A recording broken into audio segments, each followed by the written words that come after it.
ആർത്തവ രക്തം പുറപ്പെട്ട് കഴിഞ്ഞാൽ പുറപ്പെട്ട് അത് ശുദ്ധിയാവണമെങ്കിൽ അവൾ എന്ത് ചെയ്യണം? ആ പെണ്ണ് കുളിക്കണമെന്നാണ്. ആർത്തവത്തിൽ ഏറ്റവും കുറഞ്ഞത് ഒരു രാത്രിയും പകലുമാണ്. ഒരു രാത്രിയും പകലും കൊണ്ട് ആർത്തവം തീരും, മെൻസസ് തീരും. ചിലപ്പോൾ ഇടത്തരം പറയുന്നത് ഏകദേശം ഒരു 6-7 ദിവസമാണ്. 6-7 ദിവസമാണ് സാധാരണ ഈ മെൻസസിൻ്റെ ഒരു ഇടത്തരം കണക്ക്. പിന്നെ കൂടിയത് 15 ദിവസമാണ്. 15 ദിവസം കഴിഞ്ഞിട്ടും രക്തം ഇങ്ങനെ കാണുകയാണെങ്കിൽ അത് ഇസ്തിഹാലത്തിൻ്റെ രോഗരക്തമാണ്. അതിൻ്റെ മെഡിസിനുമായി ബന്ധപ്പെട്ട കാര്യങ്ങളിലേക്ക് ഏർപ്പെടൽ നല്ലതാണ്.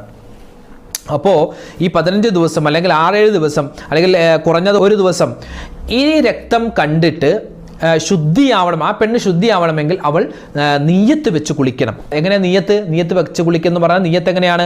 ആർത്തവകാരി കുളിക്കുമ്പോൾ ആർത്തവ വിരാമത്തിൻ്റെ കുളി ഞാൻ കുളിക്കുന്നു, ഇതൊരു നിയ്യത്ത്. അല്ലെങ്കിൽ വലിയ അശുദ്ധിയിൽ നിന്ന് ശുദ്ധിയാവാൻ ഞാൻ കുളിക്കുന്നു, ഇതൊരു നിയ്യത്ത്. അല്ലെങ്കിൽ നിസ്കാരത്തെ ഹലാലാക്കാൻ വേണ്ടി ഞാൻ കുളിക്കുന്നു. ഈ 3 നിയ്യത്തിൽ ഏത് നിയ്യത്ത് വെച്ചാലും മതി. ഏറ്റവും നല്ലത് വലിയ അശുദ്ധിയിൽ നിന്ന് ശുദ്ധിയാവാൻ ഞാൻ കുളിക്കുന്നു എന്ന് നിയ്യത്ത് വെച്ചിട്ട് വേണം എന്ത് ചെയ്യാൻ? കുളിക്കാൻ.